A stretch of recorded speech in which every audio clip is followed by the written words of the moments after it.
Bismillahirrahmanirrahim. Alhamdulillahirabbil alamin. Wassalatu wassalamu ala asyrafil anbiya'i wal mursalin wa ala alihi wa sahbihi ajma'in. Subhanaka la ilma lana illa ma 'allamtana innaka antal alimul hakim. Ya alim 'allimna min ilmika kama tarda bihi 'anna. Ya halim khalliqna bi khuluqil hilmi wa haqiqna bi haqa'iqil ilmi. Allahumma 'allimna ma jahilna wa zakkirna ma nassina. Allahumma yassir wa la tu'assir wa tammim bil khair, amma ba'd. Para hadirin yang dihormati sekalian, alhamdulillah kita mengaturkan rasa syukur kita kepada Allah kerana kita masih lagi diberi peluang oleh Allah untuk kita berada dalam bulan Ramadan Al-Mubarak ini.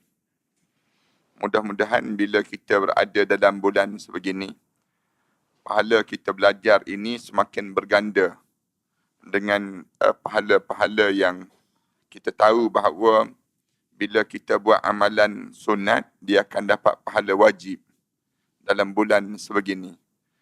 Kita belajar ini, kita bayangkan pada diri kitanya pahalanya berganda.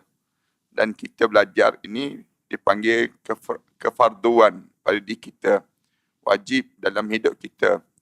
Lalu Allah gandakan lagi dengan gandaan-gandaan yang besar. Mudah-mudahan kita dapat mendapat ganjaran di sisi Allah dengan pahala-pahala yang kita harap supaya Allah kurniakan pada kita dengan keikhlasan yang kita belajar ini. Kemudian hari ininya kita masih lagi diberi peluang oleh Allah untuk kita meneruskan perbincangan kita tentang satu hari yang kita akan lalui dalam hidup kita nanti, iaitu di padang mahsyar Allah. Satu suasana yang kita akan lalui, iaitu di mana kita akan berdiri dan kita akan dipanggil di padang mahsyar Allah. Berdiri di padang mahsyar Allah ni untuk apa dia? Lalu kita jawab bahawa untuk dihisap, untuk dihitung amalan-amalan setiap di kalangan kita. Kita akan ditanya setiap perbuatan kita, kita akan disoal setiap tingkah laku kita, dan kita akan dipertontonkan setiap amalan-amalan yang kita kerjakan sepanjang kita hidup di atas dunia ini. Lalu di antara orang yang akan dihisap di hadapan Allah nanti, salah satunya ialah kelompok yang disebut dengan para rasul. Para rasul pun akan disoal di padang mahsyar dan dipertanggungjawab terhadap apa yang telah dilakukan sepanjang dia hidup di atas dunia ini. Tanggungjawab ini kita dah bincang panjang. Macam mana rasul-rasul dipertanggungjawab sehingga kan kita ni menjadi saksi. Kita umat Nabi Muhammad sallallahu alaihi wasallam ini akan menjadi saksi terhadap amalan-amalan para rasul dahulu. Besarlah pada diri kita ni bila kita dipanggil untuk menjadi saksi, maknanya kita ni di antara orang-orang yang penting. Umat Muhammad ini menjadi umat yang penting. Kerana apa dia? Kerana kita menjadi saksi. Sebagaimana saksi di mahkamah. Bila kita jadi saksi di mahkamah, kita akan jadi orang yang penting, akan dilindungi dan sebagainya. Demikian juga bila kita dipanggil di padang mahsyar nanti untuk menjadi saksi. Maknanya kita ni menjadi orang penting. Menjadi saksi pada siapa dia? Menjadi saksi pada para nabi. Maknanya besar sangat kedudukan kita ini yang Allah jadikan kelebihan pada umat Nabi Muhammad. Macam mana kita dapat jadi saksi di padang mahsyar? Kerana kita belajar ni lah. Bila kita belajar, kita dengar, kita menuntut ilmu, kita tahu rupa-rupanya Nabi ini telah melaksanakan tanggungjawab mereka. Kerana umat di kalangan mereka itu, bila ditanya di kalangan umat Nuh, misal contohnya, umat Nabi Nuh AS, umat Nabi-Nabi sebelum daripada ni, kebanyakan mereka akan ingkar. Mereka kata mereka tak sampaikan lagi. Nabi ni tak sampaikan lagi. Lalu Nabi-Nabi ini akan jawab. Dia akan sebut terus. Dia kata tak, kami ada saksi. Siapa saksi kamu? Lalu dia jawab, umat Nabi Muhammad sallallahu alaihi wasallam. Sebab tu kita ni jadi wajib kita belajar. Kalau kita tak belajar, maka bagaimana kita nak menjadi saksi? tentu kita pun tercengang-cengang juga. Jadi belajar ini, dia ada beberapa turutan ilmu yang mesti kita belajar pada diri kita. Yang pertama, ilmu yang kita kena belajar, ilmu keyakinan, ilmu akidah dipanggil. Ilmu keyakinan ni kita kena belajar pada diri kita ni. Biar kita ni timbul keyakinan kepada Allah sepanjang masa. Ini dipanggil ilmu akidah. Kalau ditanya pada saya lah, Ustaz, saya nak belajar ilmu apa Ustaz? Saya nak belajar, saya nak suruh apa dia? Daripada diri saya. Yang pertama, kena belajar ilmu tauhid. Dipanggil. Ilmu tauhid ni ilmu mengesakan Allah. Itu istilah dalam istilah agama kita dipanggil ilmu tauhid. Ataupun dalam istilah Melayu kita, ilmu biar kita jadi yakin. Hidup kita ni, kalau kita hidup semakin lama atas dunia ni, dia jadi semakin longgar keyakinan kita pada Allah. Ini dia, kenapa jadi longgar ni? Kerana gangguan syaitan. Kerana apa dia? Pujukan dunia yang menyebabkan kita jadi longgar. Longgar keyakinan kita. Jadi, ilmu yang pertama yang kena belajar betul-betulnya, ilmu kitanya biar mengesakan Allah. Itu dia panggil. Daripada mana kita dapat sumber ilmu ni? Daripada Al-Quran dan hadis Rasulullah sallallahu alaihi wasallam, daripada ijma' ulama dan juga qiyas. Dia ada 4 sumber. Perhatikan kena betul-betul letak dalam diri kita ni, sumber kitanya 4, bukannya 1. Orang kita ni salah faham sekarang ni, akhir-akhir ni. Dia nampak sumber dia hadis saja. Tak betul. Dalam hidup kita, dia ada 4 sumber yang kita kena rujuk, jadi rujukan. Yang pertama daripada Al-Quran. Yang kedua daripada hadis Rasulullah sallallahu alaihi wasallam. Dan yang ketiga daripada ijma' ulama. Ijma' ulama ni maknanya berkumpulnya ulama ataupun sepakatnya ulama dalam sesuatu hal. Kerana kadang-kadang dalam urusan kadang-kadang kita tak faham. Kita tak boleh nak faham keadaan yang berlaku itu kecuali kita lihat ulama tu berada di mana. 3. Yang keempat, kita ambil daripada sumber qiyas. Qiyas ni maksudnya kita samakan. Orang Melayu kita pun panggil qiyas. Kemudian dalam bahasa Arab pun dipanggil qiyas. Qiyas ni apa dia? Qiyas ni, misal contoh, kita buat contoh, arak itu mabuk, misal contohnya. Arak ni mabuk. Jadi menyebabkan arak ni jadi haram dalam Islam. Arak jadi haram. Apa yang sama dengan arak juga? Yang disebut dengan dadah. Dadah ni mabuk. Lalu kita samakan kedudukan tersebut. Oleh kerana arak ni haram, maka dadah pun jadi haram. Itu dia panggil qiyas dalam istilah kita ni. Ilmu yang pertama yang kita kena belajar dalam hidup kita, ilmu keyakinan. Ilmu tauhid dia panggil. Yang kedua, belajar pada diri kita ni, belajar ilmu apa dia? Ilmu ibadah. Ilmu fiqh. Istilah agama kita ni disebut ilmu fiqh. Fiqh ni kita kena ada ilmu ni. Dipanggil ilmu dalam hidup kita ni, belajar tentang bagaimana kita nak menutup aurat. Macam mana kita nak solat. Macam mana kita nak ikut syariat. Bagaimana perundangan dalam masyarakat. Dia panggil ni ilmu fiqh. Daripada ilmu fiqh kita dapat ilmu-ilmu demikian. Macam mana hubungan kita, muamalat dan sebagainya. Ini semua dalam ilmu fiqh dia panggil. Ilmu fiqh ni besar juga dalam Islam. 2, yang menyebabkan kita ni jaga syariat Allah. 2, yang ketiganya ilmu yang besar yang kita belajar, ilmu tasawuf. Ilmu akhlak dia panggil. Yang ni pun kena belajar juga. Kena tahu juga dalam hidup kita. Bila kita boleh gabung, ilmu tasawuf ni penting. Macam mana kita nak jadi khusyuk dalam salat. Macam mana kita nak jadi manusia yang ikhlas. Ulama-ulama bagi benda yang terlibat dengan hati ni ilmu tasawuf. Ilmu ni pun kita kena belajar juga pada diri kita ni. Dan daripada situlah datangnya puncak segala ilmu. Daripada ilmu kita belajar, ilmu tasawuf ni kita tengok dalam sirah. Contohnya, macam mana ulama-ulama dahulu melalui dipanggil orang-orang yang tasawuf. Orang-orang yang betul-betul jaga hati dia. Kerana nak jaga hati ni payah dalam hidup kita. Kita ni depan orang boleh nampak muka kita elok.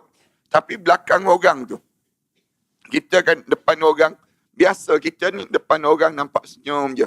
Tapi dalam hati ni, hidup lagi mamat ni kita sebut demikian. Dia akan jadi demikian. Ni panggil ilmu tasawuf. Ilmu tasawuf ni penting dalam diri kita. Ramai orang kita ni berpura-pura. Kat depan ni elok. Tapi dalam ni kadang-kadang tak selari dengan yang kat luar. Punca apa dia? Punca rosaknya hati. Islam dia suruh kita belajar tiga-tiga ni. Bila kita belajar tiga-tiga ni, ilmu tiga ni, barulah kita boleh jadi saksi di hadapan Allah Subhanahu Wa Taala nanti. Bila kita belajar tiga-tiga ilmu ni, boleh pada kita faham dah konsep ini. Kita boleh faham dah konsep dalam agama ini. Lalu daripada situ, kita bila sampai di padang mahsyar nanti, malaikat tanya pada kita, betul ke kamu jadi saksi terhadap nabi-nabi yang sebelum daripada ni? Kita jawab, ya. Daripada mana kita dapat? Daripada yang kita belajar. Sebab tu belajar ni, minal mahdi ilal lahdi. Daripada kita dalam buayan, kita sampai ke liang lahat. Bila kita mati masuk dalam kubur pun, sebelum kita nak meninggal dunia tu, belajar lagi. Kalau kita tahu besok kita nak meninggal dunia, misal contohnya, ataupun lepas Jumaat ni kita nak meninggal dunia, kena belajar lagi sebelum Jumaat. Kena belajar lagi. Kerana belajar ni pahala yang banyak yang Allah sediakan pada kita. Ini dipesan oleh Rasulullah demikian, supaya kita ni hidup dalam keadaan belajar dan belajar. Kerana besarnya nilai belajar ni, para hadis kan bayangkan, besarnya nilai belajar ni Rasulullah kata, ini di antara taman-taman syurga. Taman-taman syurga. Rasulullah pesan banyak kali, kalau kamu berjalan, kamu jumpa dengan taman syurga, fartak biha. Kamu duduk dalam taman syurga itu. Lalu sahabat-sahabat tanya, apa dia taman-taman syurga itu ya Rasulullah? Rasulullah sebut, majlis ilmu. Rasulullah gambarkan demikian. Ini mukaddimah pada saat kita belajar ni, pagi ininya, supaya kita boleh faham kenapa kita belajar sebegini. Nak suruh kita tahu bagaimana tanggungjawabnya kita di akhirat Allah Subhanahu Wa Taala nanti.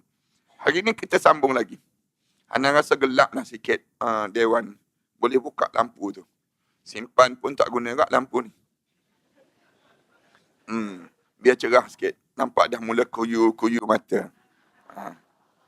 Kan nampak cerah kan sikit tu. Nampak bercahaya dia panggil. Hari ni kita sambung sikit lagi. Abu Hamid dalam Kashful Ulum Al-Akhirah berkata, Abu Hamid ni siapa dia? Imam Ghazali. Imam Ghazali dia sebut Abu Hamid dalam Kashful Ulumul Akhirah berkata, di akhirat Allah Subhanahu Wa Taala memanggil Luh Mahfuz dan berkata kepadanya di akhirat nanti, manakah kitab Taurat? Ditanya pada Luh Mahfuz, mana kitab Taurat? Mana kitab Zabur? Mana kitab Injil dan Al-Furqan? Ditanya demikian. Yang ditulis tempat kami. Di Luh Mahfuz tu ditulis semua kitab-kitab ini. Mana kitab tersebut? Luh Mahfuz menjawab, wahai Tuhanku, kitab yang 4 itu telah dipindahkan oleh malaikat Jibril alaihissalam. Allah tanya ni, kenapa Allah tanya? Allah tak tahu ke? Tak, Allah tahu. Tapi Allah tanya kepada Luh Mahfuz ini, nak tunjuk bagaimana bertanggungjawab. Perlu kamu bertanggungjawab. Ini cara demikian. Kemudian, bila disebut saja, kitab tersebut telah dipindahkan oleh malaikat Jibril. Lalu Jibril alaihissalam dipanggil oleh Allah. Bila dipanggil, wahai Jibril, Luh Mahfuz mengatakan bahawa kamu telah memindah kalam dan wahyuku. Benarkah kalian? Benarkah demikian? Allah tanya ni, bukan nak sebut Allah tak tahu, tak. Allah tahu. Kita kena letak demikian. Jangan kita samakan dengan kita. Kita kalau kita tanya, tanda kita tak tahu.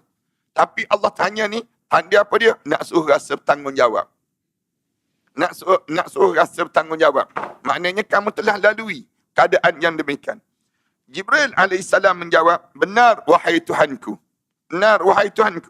Lalu apakah yang kamu semua lakukan terhadapnya? Tanya Allah Subhanahu Wa Taala kepada malaikat Jibril ini.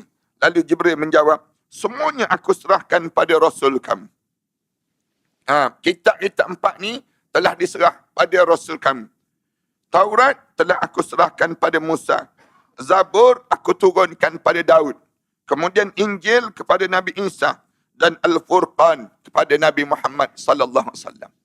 Al-Furqan ni nama kepada Al-Quran. Nama pada Al-Quran. Al-Quran ni banyak nama dia panggil. Yang diturun kitab pada Nabi Muhammad ni ada lebih kurang, tak silap ingatan Nana, 99 nama begitulah.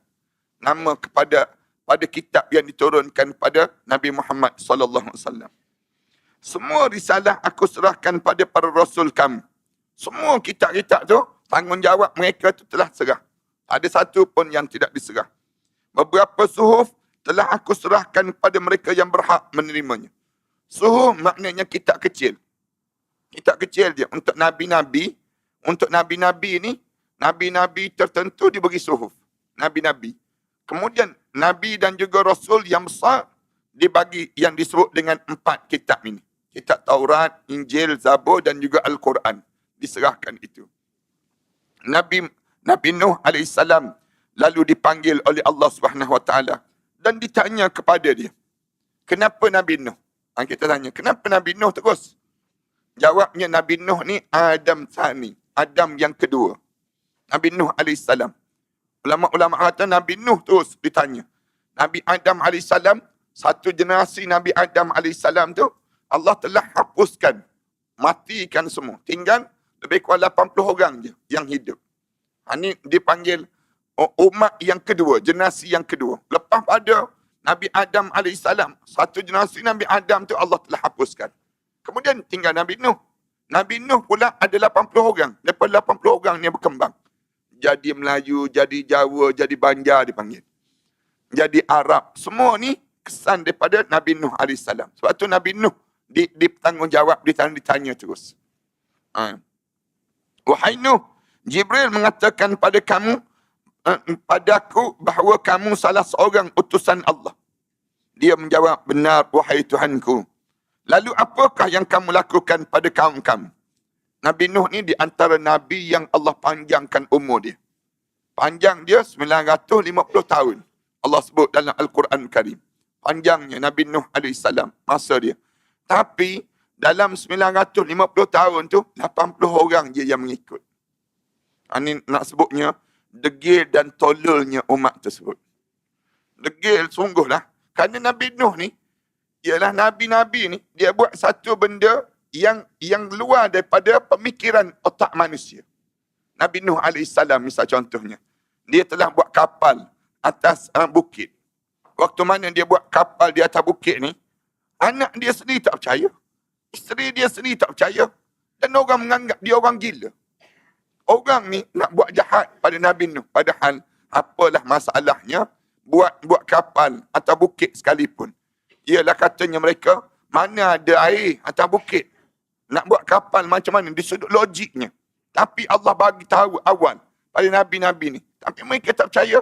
Mereka tak logik. Mereka sebut tak logik.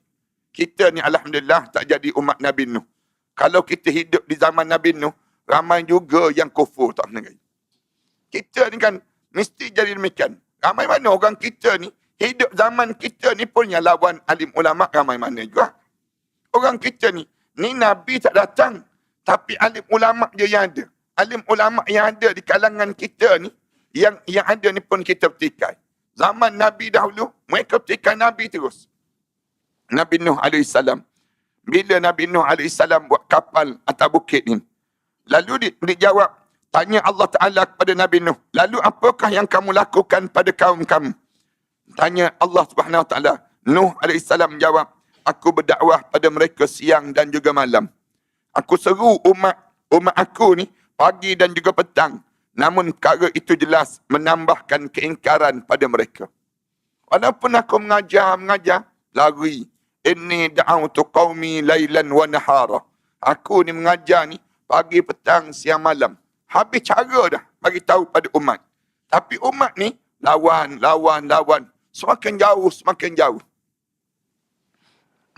Sebab tu Islam ni, dia bukan ditentukan di atas, para hadirin sekalian kena ingat, bukan ditentukan di atas ramainya orang. Ramai orang yang ikut, maka betul lah dia. Tak? Kalau ramainya orang ikut, ataupun berdasar pada majoriti maka benar, maka di waktu ini, Nabi Nuh di antara Nabi yang tak benar jadinya. Dia akan jadi demikian. Tapi bukan demikian. Islam dia bukan sandar pada majoriti, tetapi Islam sandar kepada betul tak betul syariat yang dibawa tadi. Yang dibawa tersebut. Dipanggil kaum Nabi Nuh AS ke hadapan Allah Ta'ala. Lalu dikatakan pada mereka, saudara kamu semua, Nabi Nuh itu menyampaikan bahawa dia telah berdakwah pada kamu semua. Benarkah itu? Mereka menjawab, dia berdusta ya Allah. Kaum tersebut jawab, bohong. Dia tidak pernah berdakwah pada kami. Manusia ni begitulah. Bila dah sampai di akhirat, sampai di padang mahsyar, dia tengok kebenaran yang disebut ini, dia pun lawan terus. Dia kata tak betul. Nabi itu tak sampaikan pada kami. Allah lalu bertanya pada Nabi Nuh. Pada Nuh, adakah kamu mempunyai saksi bahawa kamu telah menyampaikan? Kamu ada saksi tak? Nuh menjawab, ada wahai Tuhanku. Saksi aku adalah Muhammad dan umatnya. Kita lah. Kita ni menjadi saksi kepada Nabi Nuh AS.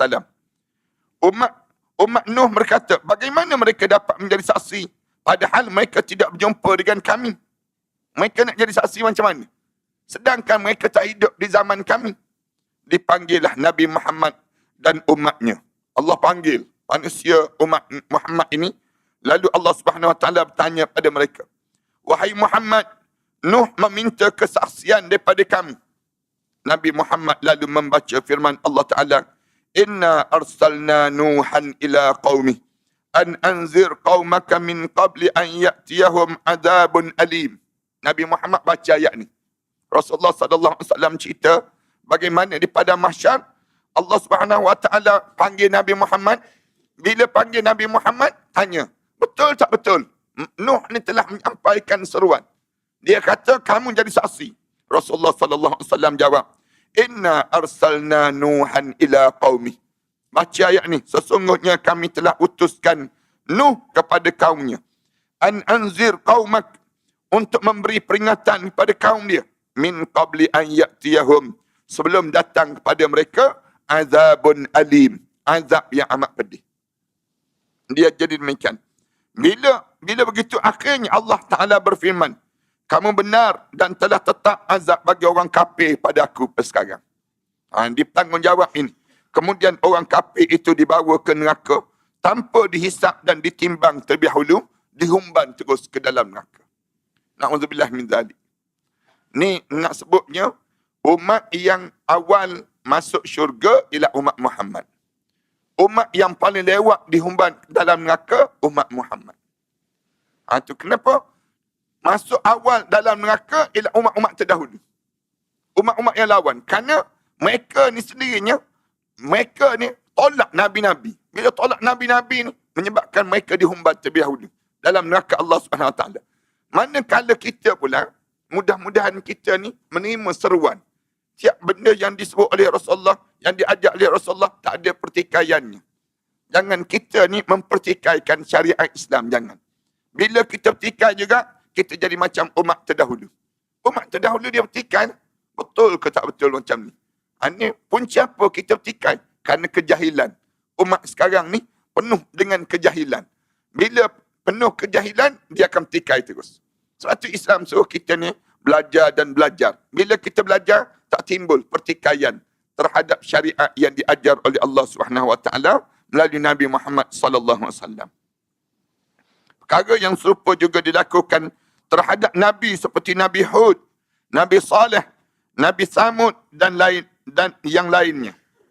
Kemudian yang semuanya disaksikan kebenarannya oleh Nabi Muhammad sallallahu alaihi wasallam. Semuanya jadi saksi. Nabi Muhammad ni jadi saksi terhadap mereka yang mereka lakukan sebelum daripada ini. Kita pun tengoklah. Suatu kita ni, kita tanya nak jadi saksi macam mana? Belajarlah, belajar. Duduk ni sentiasa belajar. Itu yang nak sebut tadi. Belajar terhadap paling asas 3 ilmu ni. Ilmu tauhid, ilmu fiqh dan ilmu tasawuf. Ini biar kita belajar dalam hidup kita ni. Sentiasa menuntut ilmu. Sampai bila? Sampai kita mati. Menghadap depan Allah SWT. Jangan kita berhenti daripada belajar. Sampai kita ni niat. Tiap kali mana kita berakhir je majlis ilmu ni, niat lagi. Ya Allah, aku nak datang lagi minggu depan, Ya Allah. Bila kita niat, sentiasa niat ni, suatu hari kita mati, tak sempat minggu depan. Meninggal dunia kita. Pahala mati syahid di jalan Allah kita dapat. Ini pahala yang kita nak demikian. Tapi berdoalah jangan mati lagi minggu depan. Jangan pula kata-kata, Ya Allah, aku ni takut yang ni tak akhir. Tapi berdoa lagi, Ya Allah, biar panjanglah umur, Ya Allah. Hidup kita ni panjang umur. supaya kita boleh menuntut ilmu dan menuntut ilmu sepanjang dalam perjalanan hidup kita. Seorang berkata pada Siti Asmu'i, kamu mengatakan bahawa kamu orang yang paling hafal tentang kitab Allah, maka sampaikan sesuatu pada kami. Dia lalu berkata, wahai anak saudaraku, kepada Asmu'i itu kamu, bukan kaum. Maksudnya, kamu mengatakan bahawa kamu orang yang paling hafal tentang kitab Allah, maka sampaikan sesuatu pada kami. Bagi tahulah sikit pada kami. Bila kamu dah hafal ayat-ayat Allah tu, kamu cerita sikit pada kami tentang ayat Allah. Ana duk perhatikan, di Malaysia kita ni budaya menghafal Quran tu dah ada dah. Tapi ada satu lagi, kita tak faham ayat yang kita hafal. Ramai di kalangan anak-anak kita ni dia menghafal tu dah bagus dah. Tapi dalam praktikal kehidupan dia tak jadi sama dengan yang dihafal. Yang ni yang jadi bahaya juga. Anda nampak ni bom jangka yang menjadi bahaya. So ada di kalangan anak-anak kita ni, dia menghafal Quran tapi dia tak faham. Bila dia hidup dengan alam realiti, dia tak sama dengan hafalan yang dihafal. Itu yang bahaya sangat. Anda cadangkan kalau ada sekolah-sekolah ma'ah tahfiz ni, dia bukan belajar hanya sekadar belajar menghafal, tetapi dia belajar memahami kandungan ayat Al-Quran Karim. Yang ni yang perlu sangat pada kita dah. Anda perhati, ramai dah hafal Quran, tapi perangai tak sama dengan Al-Quran. Yang akhlak dia jadi buruk. Akhlak jadi buruk. Padahal patutnya, bila ada Al-Quran, perangai ni, tingkah laku ni, sama dengan Al-Quran lah. Tapi tak jadi macam tu. Yang ni pun ramai di kalangan kita. Menghafal Quran, semayang, tinggal. Menghafal Quran, tapi aurat dedah. Yang ni yang jadi bahaya di kalangan masyarakat kita, kalau kita hanya nampak hafalan itu sahaja. Jangan sekadar tersebut. Jangan. InsyaAllah lah, cuba kita atasi keadaan demikian. Sebab anak perhati ramai. Saat ni pelajar-pelajar yang menghafal Quran ni, imam-imam yang menghafal Quran, dia sebut, Ustaz, kami dalam grup WhatsApp grup ni, kami tengok yang kawan-kawan kami ni, dia kata pada alim ulama tu, macam dia ni tak menghafal Quran. Ini budaya yang baru. Jadi tak sedar diri. Seolah-olah dia hidup dalam keadaan yang terasing dengan Al-Quran itu sendiri. Tak betul dalam kehidupan kita. Orang yang menghafal Quran ni, dia ada akhlak dia. Akhlak dia mesti kana khuluqul Quran. Akhlak dia mesti akhlak Quran. Dia cara demikian. Sehingga kan dia kena jaga kopiah. Yang menghafal Quran, yang lelaki tu, dia kena jaga kopiah atas kepala dia. Kenapa? Itu tanda dia nak jaga Al-Quran dalam kepala dia. Ini sampai tahap demikian. Orang yang menghafal Quran. Islam dia nak suruh didik. Jaga akhlak, dia panggil sampai tahap demikian. Dia lalu berkata, wahai anak saudaraku, suatu hari aku mendengar Rasulullah SAW mengatakan bahawa setelah kitab catatan amal para hamba itu dibaca, terdengar seruan daripada sisi Allah. Wamtazul yawma ayyuhal mujrimun. Bila selesai, nama-nama dibaca saja kitab-kitab catatan amalan ini, sudah diberi pada manusia, di pada mahsyar Allah. Lalu Allah dengar satu suara. Wamtazul yawma ayyuhal mujrimun. Berpisahlah kamu, wahai penjenayah-penjenayah semua. Wamtazul yawm. Hari ini jangan duduk bersama. Pergi duduk jauh-jauh. Orang yang buat jahat ni, kamu tak boleh tinggal bersama lagi. Dia pun bergerak. Bumi ni bergerak. Bergerak tu terpisah terus. Suami, isteri, anak-anak. Kemudian terpisah ni, yang kelompok yang baik ni duduk atas tanah yang berwarna putih. Warna putih cantik dia. Berkilat dia. Kemudian yang kelompok yang jahat ini terus berada di atas tanah yang warna hitam. Bau busuk. Dan dia tak duduk sama lagi. Dia tergerak dengan sendiri. Wamtazul yawma ayyuhal mujrimun. Di pada mahsyar Allah tersebut. Kepada seluruh anak Adam yang jahat dikatakan, wahai anak Adam, bangkitlah keluar kamu semua sebagaimana bangkitnya api. Tengok api itu dia keluar macam mana? Daripada bawah naik ke atas. Demikian juga manusia, bangun. Sebagaimana bangunnya api. Mereka berkata, berapa orangkah wahai Tuhanku? Dijawab oleh Allah, daripada setiap 1000 orang, 999 di antaranya perlu keluar menuju ke neraka Allah. Seorang je boleh masuk syurga Allah. Ini ditanya. Daripada 1000 orang, seorang masuk syurga, 999 masuk neraka. Na'udzubillah min dzalik. Sedangkan yang satu lagi keluar menuju syurga, akan datang penjelasan. InsyaAllah kita akan cerita demikian. Satu, yang ni yang kita sentiasa sebut. Daripada 1000 orang yang meninggal dunia, seorang je boleh mengucap. Seorang je yang boleh mengucap. Di kalangan kita ni, nak sebut asyhadu an la ilaha illallah wa asyhadu anna Muhammad Rasulullah ni tak mudah dekat nak meninggal dunia. Tak mudah. Kenapa dia tak mudah? Kerana hidup kita ni sama tak dengan asyhadu an la ilaha illallah. Kalau kita ni hidup sama, memang kita boleh lancar aja. Kita dah tahu dah. Suatu kita belajar ni dengan tujuan apa? Tujuan kita nak suruh kita ni dimati dalam keadaan husnul khatimah. Kalau orang tanya, dapat apa datang belajar tiap-tiap hari Jumaat? Ada orang tanya kan, tabung derma tak ada ke hari-hari Jumaat? Kemudian datang belajar ni untuk apa? Ada jamuan ke daripada belajar tersebut? Kita jawab, tak, bukan yang tu. Bukan yang tu saya nak. Yang saya nak, bila saya dipanggil menghadap depan Allah, saya di husnul khatimah di sisi Allah. Ini cara kita nak. Kita kena sebut demikian. Kadang-kadang kan, ibu-ibu yang belajar ni, ataupun ayah-ayah yang belajar ni, disindir je. Orang sindir je kita. Yang sindir tu bukan orang lain. Pasangan hidup kita je yang sindir. Alah warok lah tu disebut.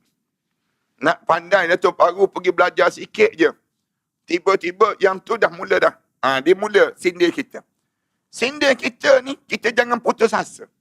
Jangan pula kita dah kena sindir 2-3 kali. Malah dah pergi, kita sebut.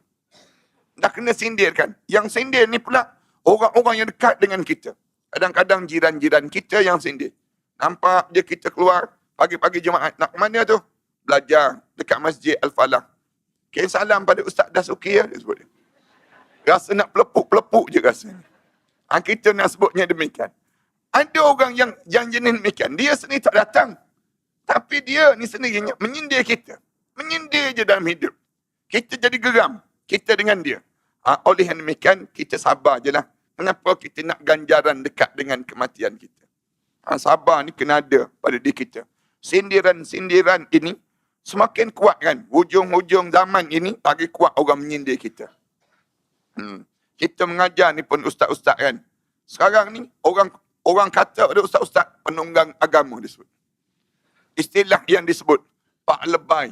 Istilah apa dia seolah-olah yang ni orang-orang yang mengajar tentang agama ni digunakan dengan istilah-istilah yang kotor dan jijik.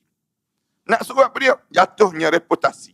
Ulama-ulama ni dikatakan berbagai-bagai. Makan dedak lah. Istilah yang digunakan. Yang termakan di kalangan masyarakat kita. Menjadi kurang ajar di kalangan orang kita. Punca apa dia? Punca nak sebutnya sindiran-sindiran menyebut tentang agama ini sendiri. Pandang sinis. Orang belajar ni dipandang sinis pada mereka tersebut. Ini kesan dalam hidup kita. Tapi dia tak tahu yang bila dekat nak meninggal dunia nanti, dia cari siapa? Bila dia dekat nak meninggal, waktu mana dia meninggal, tak ada seorang pun yang tergolek sendiri masuk dalam kubur. Dia cari siapa? Dia cari orang alim juga. Ustaz, datanglah solat.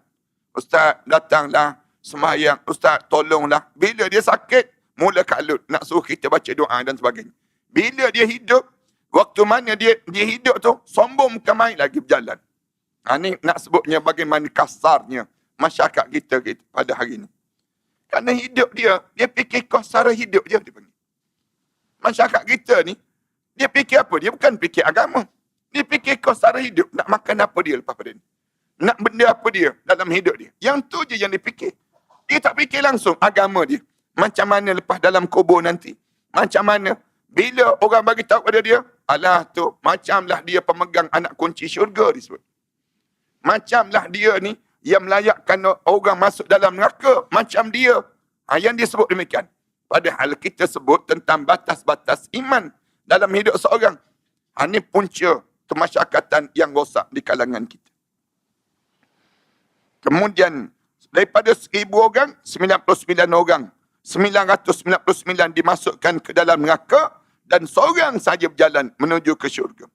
Lalu orang kafir, orang yang lalai dan orang fasik sentiasa dikeluarkan daripada tempat itu dan yang tinggal hanya sekumpulan orang yang dinamakan dengan golongan Tuhan. Abu Bakar berkata, kami golongan Tuhan. Abu Bakar radhiyallahu anhu berkata, kami golongan Tuhan. Maksudnya, orang yang betul-betul mentauhidkan Allah. Siapa yang mengesahkan Allah, dia golongan Allah. Itu cara demikian. Bila yang lain tu masuk, orang kafir masuk neraka. Orang yang hidup atas dunia ni lalai. Lara dia panggil. Jangan kamu ni hidup lara. Lara ni maknanya lalai dalam hidup. Kalla innal insana la yatgha ar-ra'ahu istaghna. Manusia ni jadi lalai. Bila jadi lalai? Bila dia jadi kaya. Kaya, duit sampai 120 juta dia panggil. Kan? Kaya, bila kaya sangat dalam hidup. Bila kita kaya sangat dalam hidup, kita jadi lupa daratan. Tak boleh nak bayang dalam hidup. Macam mana orang boleh sampai tahap demikian dalam kehidupan dia. Emas sampai 100 kilogram. Emas sampai 100 kilogram. Handbag tak tahu kira berapa. Nak sebutnya gambaran kayanya manusia. Ada orang yang hidup sebegitu rupa. Kita ni kat rumah kalau ada duit RM100 pun ketar dah kita ni. Ketar dah kita RM100 ni kena pergi ke bank. Kena masuk duit dalam bank ni kita sebut. Bimbang kita RM100 kena curi pada toyol, nanya kita. Kita sebut demikian. Dia boleh sampai 100 juta lebih. Allah manusia sampai tahap demikian. Tak boleh bayang lah. Bila dengar sampai berapa hari kira duit. Kira duit, orang kira harta kita tu berhari-hari. Bayang di pada mahsyar nanti macam mana. Kalau di dunia ni pun kira sampai 2-3 hari, nak kira harta benda kita di pada mahsyar nanti macam mana. Allahu Akbar. Macam gaya kehidupan manusia ni kan. Tapi bagi anak kata, kalau kita nak ambush semua sekali menteri-menteri yang ada. Bekas-bekas menteri pun ambush, yang menteri-menteri pun kena ambush. Baru kita adil tengok. Sungguh-sungguh, takat mana sebenarnya. Takkanlah seorang saja. Ataupun 2 orang saja. Ramai lagi orang lain. Ramai lagi orang lain. Kalau nak kira tengok betul-betul. Nak sebutnya bagaimana kemewahan yang dimiliki oleh seorang. Rupa-rupanya ramai orang yang tidur atas harta benda sekarang. Ramai orang yang kaya. Mangkali bantal-bantal dia pun penuh dengan duit dalam negara. Cara sampai tahap demikian. Tak tahu nak letak kat mana dah harta benda ni. Kita kan kadang-kadang dengar orang kampung, di rumah dia dimasuki perompak kan. Bila rumah dimasuki perompak tu, orang kampung menangis teresak-esak. Duduk terdiam je mereka. Kenapa dia rumah dia kena rompak? Rompak, berapa yang habis? RM110 kena curi. Kita kesian, kumpul duit. Kumpul kita ni umum, masjid. Tolonglah kita bantu balik rumah orang yang kena demikian. Kita dengar orang yang sakit kan, perlu bantuan. Nak buat pembedahan. Perlu RM5,000. RM5,000. Allah susahnya. Umum ada orang ramai. Tolonglah bantu dia nak buat pembedahan. Memerlukan RM5,000. Ada orang yang berjuta-juta duit. Sampai tak tahulah perasaan dia macam mana. Tak tahulah orang mana tersebut. Orang Australia kot namanya.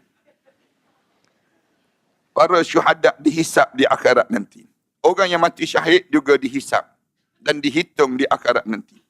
Para ulama berkata, orang yang mati syahid, baik Nabi maupun tidak dihisap di akhirat. Para ulama kata orang yang mati syahid, baik Nabi maupun bukan Nabi, tetap dihisap di akhirat nanti. Kita kata orang mati syahid pun kena hisap ke? Ya, kena hisap juga. Walaupun dia dah mati syahid.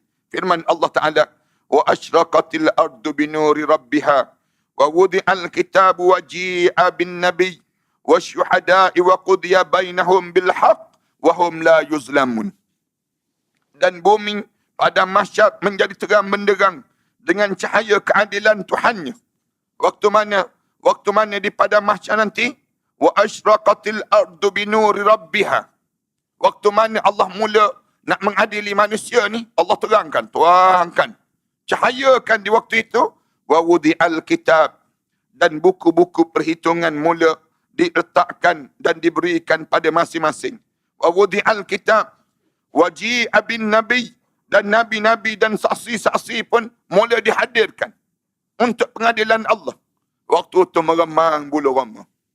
Kita ni tak tahu macam mana. Bulak mata-mata. Nak tengok keadaan yang demikian. Kemudian, wa qudiya bainahum. Lalu diberikan putusan di antara mereka secara adil. Bilhaq. Wa qudiya bainahum bilhaq. Wa hum la yuzlamun. Sedangkan mereka tak ada seorang pun yang dikhianati, yang dizalimi di saat itu. Orang yang sampai tahap demikian. Fakaifa iza ji'na min kulli ummatin bisyahidin wa ji'na bika ala haula'i syahida. Dan bagaimana keadaan orang kafir nanti jika kami mendatangkan semua saksi-saksi, rasul-rasul datang daripada setiap umat, dan kami datangkan kamu wahai Muhammad, wa ji'na bika ala haula'i syahida, dan kami datangkan kamu Muhammad sebagai saksi ke atas mereka. Waktu mana sahabat baca ayat ni di hadapan Rasulullah, menangis teresak-esak Rasulullah.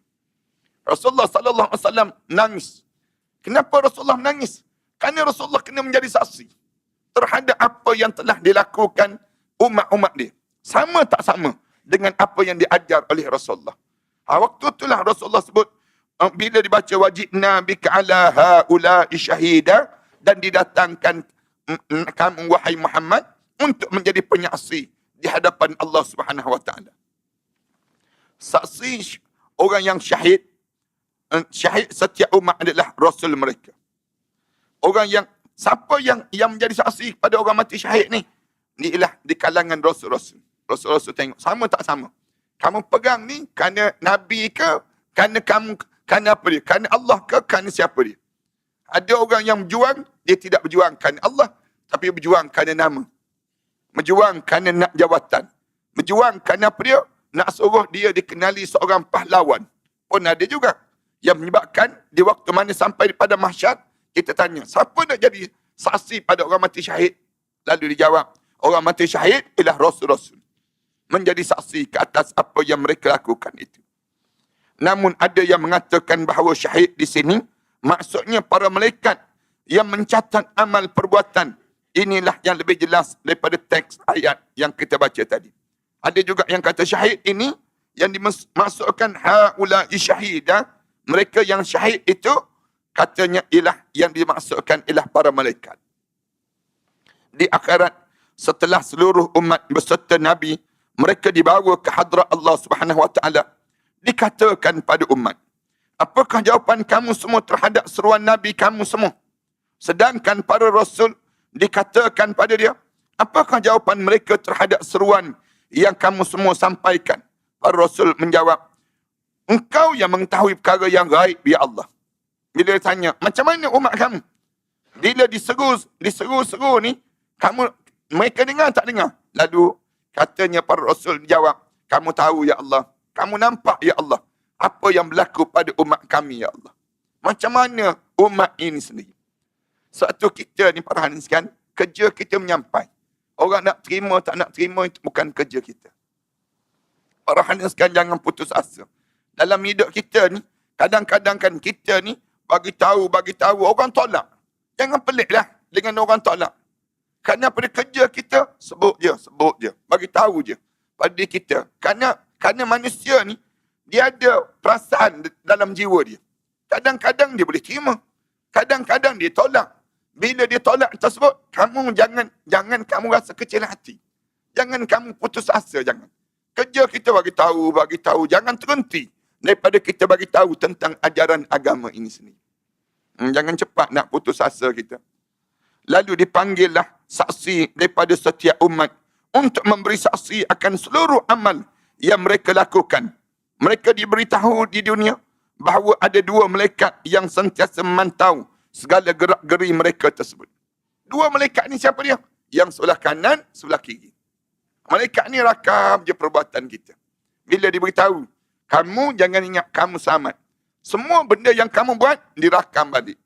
Semua ditunjukkan balik. Di padang mahsyar, tengok seorang-seorang. Masing-masing geleng kepala. Isteri geleng kepala pada suami. Suami geleng kepala pada isteri.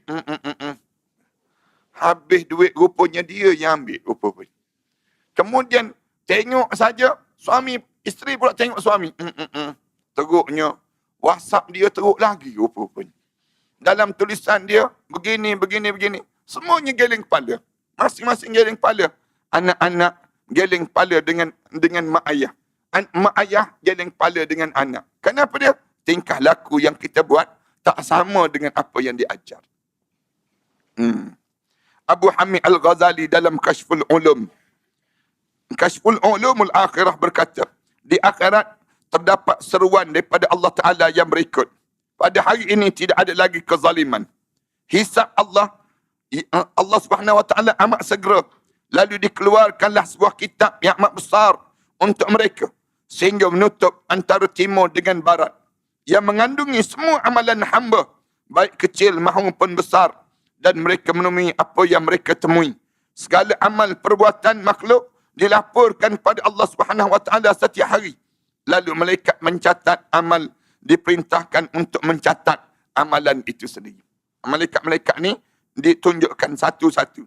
Allah Subhanahu Wa Ta'ala berfirman, "Hadza kitabuna yantiqu 'alaikum bil haqq, inna kunna nastansikhu ma kuntum ta'malun." Allah Ta'ala sebut, inilah kitab catatan yang kami menuturkan pada kamu dengan sebenar-benarnya. Sesungguhnya kami telah menyuruh mencatat apa yang telah kamu kerjakan. Ana sendiri sebut bukan catat, maknanya merakam. So ada bila kita sebut catat, ada orang jawab, kita mengumpat laju Ustaz. Supaya tak sempat nak catat. Maknanya ada juga yang demikian.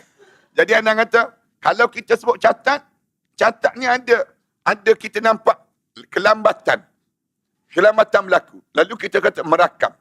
Senang cerita. Allah rakam. Kamu laju mana pun dirakam. Senang.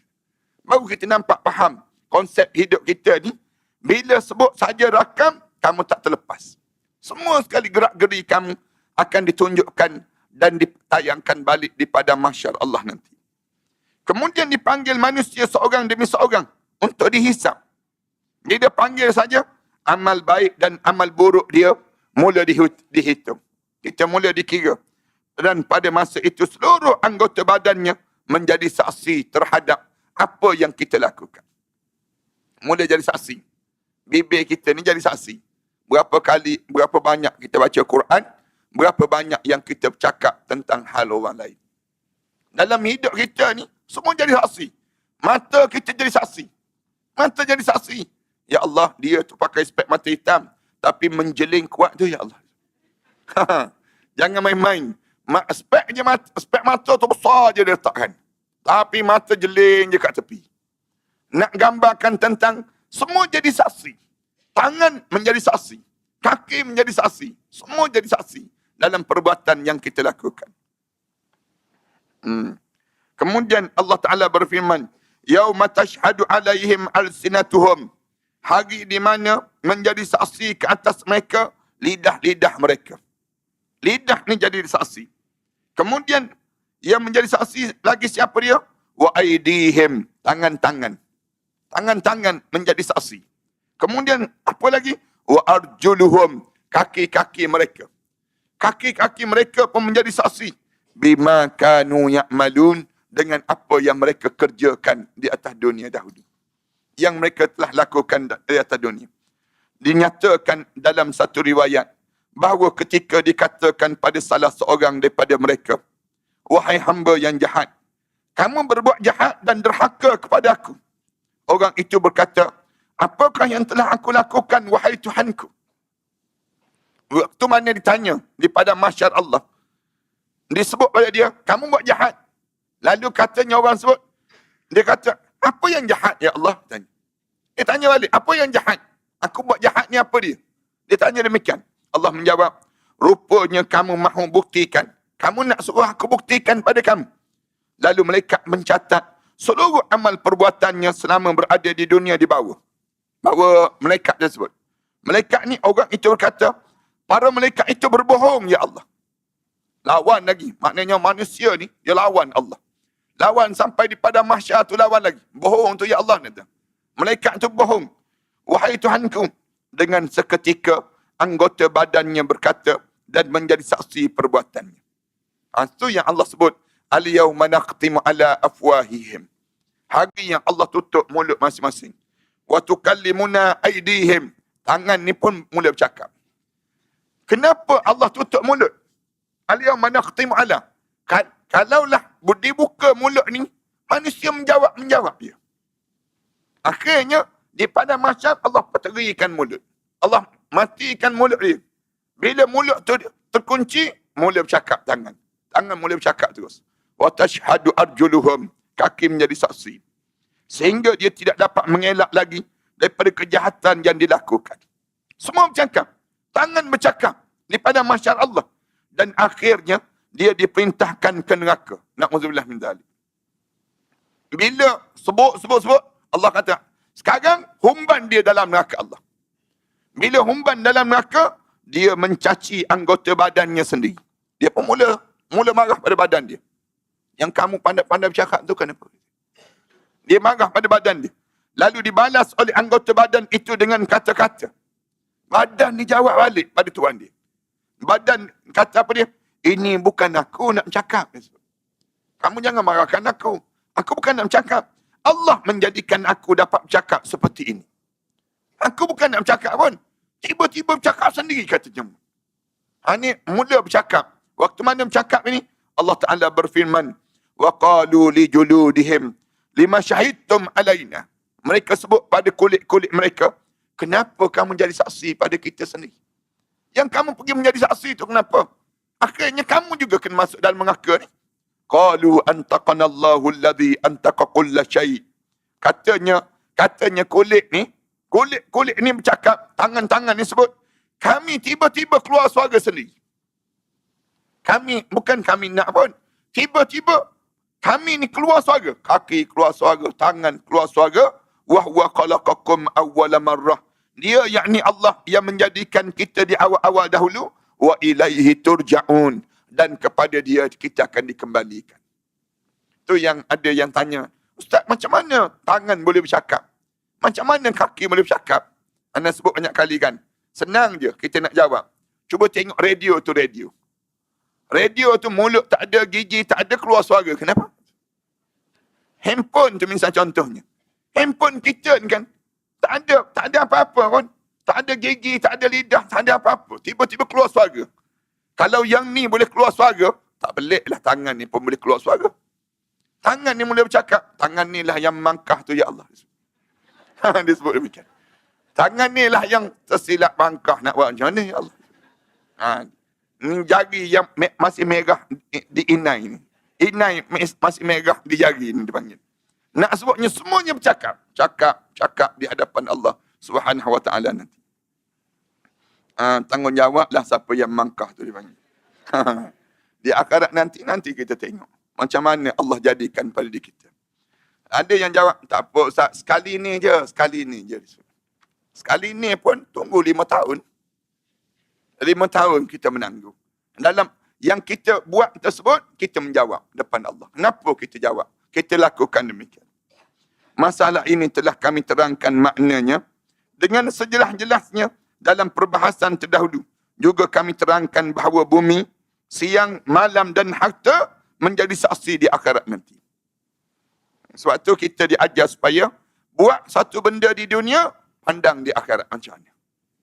Jangan kita buat di dunia ni, tiba-tiba kita fikir untuk keuntungan sehari dua dalam hidup kita. Jangan. Fikir kita ni biar pandangan jauh. Walil akhiratu khairan wa abqa. Aku ni akhirat jauh lebih baik dan jauh lebih kekal. Kalau kita rasa kita untung di akhirat, dengan apa yang kita buat tu, kita buatlah. Kalau kita buat satu benda di dunia ni, tak membawa keuntungan kita di akhirat nanti, jangan buat. Kalau kita buat juga, nanti menyesal tak sudah dalam kehidupan kita, waktu mana kita menghadap depan Allah nanti. Kemudian, dan harta menjadi saksi di akhirat. Kami terangkan bahawa bumi, siang, malam dan harta, semuanya jadi saksi di hadapan Allah Subhanahu Wa Taala nanti. Jika orang kafir itu berkata, aku tidak membenarkan diriku menjadi saksi di akhirat nanti, melainkan apa yang baik-baik sahaja. Ada orang kafir kata, ya, aku nak suruh yang badan aku ni jadi saksi yang baik-baik saja, maka seluruh anggota badannya menjadi saksi pada semua amal perbuatannya. Tak ada. Bila sampai di pada mahsyar, dia akan jadi saksi semua. Yang baik, yang buruk, yang kita lakukan itu, semua menjadi saksi di hadapan Allah Subhanahu Wa Taala nanti. Kemudian Nabi Muhammad SAW menjadi saksi bagi umatnya pada hari kiamat ni. Kita sambung minggu depan, insya-Allah. Mudah-mudahan demikian. Wassallallahu ala Muhammad wa ala alihi wa sahbihi wasallam. Walhamdulillahirabbil alamin. Jemaah sekalian, ana minggu yang sudah ana sebut pada jemaah bahawa ana ni nak buat satu majlis berbuka puasa untuk sekolah ana lah, dana sekolah ana ni. Jadi nak sangat kepada jemaah ialah sama-sama berbuka puasa kalau boleh pada 2 hari bulan. 2 hari bulan ini, itu pada 2 hari bulan Jun, 17 Ramadan, hari Sabtu. Hari Sabtu. Jadi nak buatnya pada lebih kurangnya pada mula lepas pada asar. Lepas pada asar tu kita akan mulakan terus. Kemudian mula tu dia ada program. Program yang anak nak buat tu ialah kita bercakap tentang mengenai jalan-jalan untuk menuju ke syurga Allah. Bukan tajuk. Ada yang jahat-jahat ni, dia dah tulis dalam Facebook, dia kata, Ustaz buat program berjalan-jalan merayau dalam syurga. Dia jadi demikian. Ada yang jahat-jahat ni, dia dah post dalam Facebook masing-masing ni sendiri. Jadi anaknya bukan maksudkan begitu, tidak. Kita nak sebut bagaimana kita nak masuk dalam syurga Allah. Cerita tentang ni, jalan-jalan untuk nak masuk dalam syurga Allah. Ada pamphlet kat belakang tu lah. Kemudian ada pamphlet yang jemaah-jemaah boleh dapatkan. Dan Nana tinggalkan pada Kak Salwa 2-3 meja ni. Harap-harap Kak Salwa boleh habiskan ni 2-3 meja ni. Kalau jemaah-jemaah yang nak bersama berbuka puasa dengan keluarga dan sebagainya, jemputlah datang. Dan Nana buat ni untuk dana sekolah sama. Dana sekolah, kerana sekolah Nana ni memerlukan sangat dana untuk nak bangunkan. Dah buat masjid di Pulau Langkawi. 2 tahun Nana kutip dana di masjid untuk Pulau Langkawi ni. Kemudian baru boleh mula je. Lepas daripada baru start 2-3 hari ni, dah mula buat bawah tersebut dan sebagainya. Kami nak lebih kurang 1 juta lebih lagi. Kalau dapat duit daripada 120 juta tu selesai masalah. Tapi sayang duit tu pergi ke bank negara, dia panggil. Duit tersebut banyak. Dapat handbag je, Ana diberitahu. Dapat handbag 2-3 biji pun tak apa dah. Cukup dah dia panggil untuk kita nak buat masjid itu sendiri. Tapi sayangnya tak dapat. Yang dapatnya, kalaulah jemaah-jemaah yang boleh tolong bantu untuk datang berbuka puasa bersama. Dan dia tiket ni sebanyak RM150 sekeping ni. RM150 ni dengan tujuan makan dan infak terus. Itu cara demikian. Nak cakapnya ada 3 orang yang akan cakap nanti. Lepas asar tersebut, yang pertama Ustaz Nik Bakri, kemudian yang kedua Ustaz Ridwan Rahmat, dan yang ketiga Ana sendiri insya-Allah. Berbuka dengan Ana balik daripada Terengganu hari tersebut. Balik Terengganu semata-mata nak berbuka puasa yang ni dengan jemaah-jemaah. Kemudian malam tu naik kapal terbang balik semula ke Terengganu. Kerana ada program di Terengganu. Jadi oleh kerana program ni disusun oleh staf-staf ini, jadi Ana harap supaya jemaah-jemaah yang ada ke lapangan jemput sangatlah. Sama ada nak ambil 1 meja terus, ataupun dalam keadaan kita nak datang 2-3 orang dengan keluarga kita, dengan suami dan sebagainya. Ana tinggal pada Kak Salwa ni, 2-3 meja ni, jemaah-jemaah boleh dapatkanlah dengan Kak Salwa tiket ni. Mudah-mudahan dia akan bawa manfaat. Ataupun nak terus pada ada staff yang kat belakang nanti, nak bayar terus kat sana pun tak apa. Itu mudah-mudahan demikian. Kalau pakak-pakak ambil 1 meja seorang, selesai masalah dia panggil. Kita jangka dalam 200 meja. Dia boleh muat sampai 400 dalam 200 meja pula. 20 meja, 200 orang. Atau dia boleh muat dalam lebih kurang 400 orang. 400 ataupun 500 orang. Cuma kita jangka dalam 200 je. Kita target demikian. Kalau ada lebih tersebut, 20 meja ni lebih pada tersebut, kita akan buka lah. Dia panggil meja-meja yang lain pula. ialah tak sempat dalam seminggu ni. Satu tu 10 meja. Tak, sekeping tu 10, satu meja. Jadi Kak Salwa boleh habiskan tersebut dalam 6 meja insya-Allah. InsyaAllah 20 mudah-mudahan. meja jual 6 meja dekat Al-Falah. 14 meja je dia orang jual. Mana acinya ni? InsyaAllah banyak lagi tu kita nak tolong buka tu. Kemudian yang kedua ni tolong ambil ni pamphlet penajaan. Pamphlet penajaan pelajar. Penajaan pelajar ni anda tak umum lagi. Oleh kerana ada lagi pelajar yang belum ditaja. Belum ditaja ni ramai sangat lagi. Yang perlu ditaja.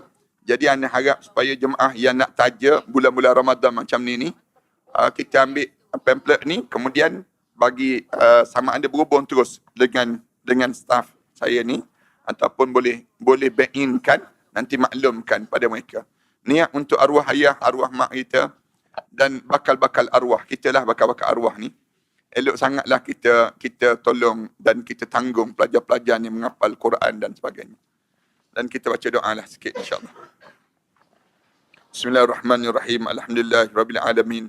Wassalatu wassalamu ala rasul amin wa ala alihi wa sahbihi ajma'in. Allahumma ighfir dhunubana wa liwalidina warhamhuma kama rabbayna shaghira wal jami'il muslimina wal muslimat wal mu'minina wal mu'minat al ahya' minhum wal amwat. Allahumma shfi marda Linda Abu Hasan. Allahumma shfi mardaha. Allahumma syafi. Anta syafi la yughadiru saqama. Rabbana alayka tawakkalna wa ilayka anabna wa ilaykal masir.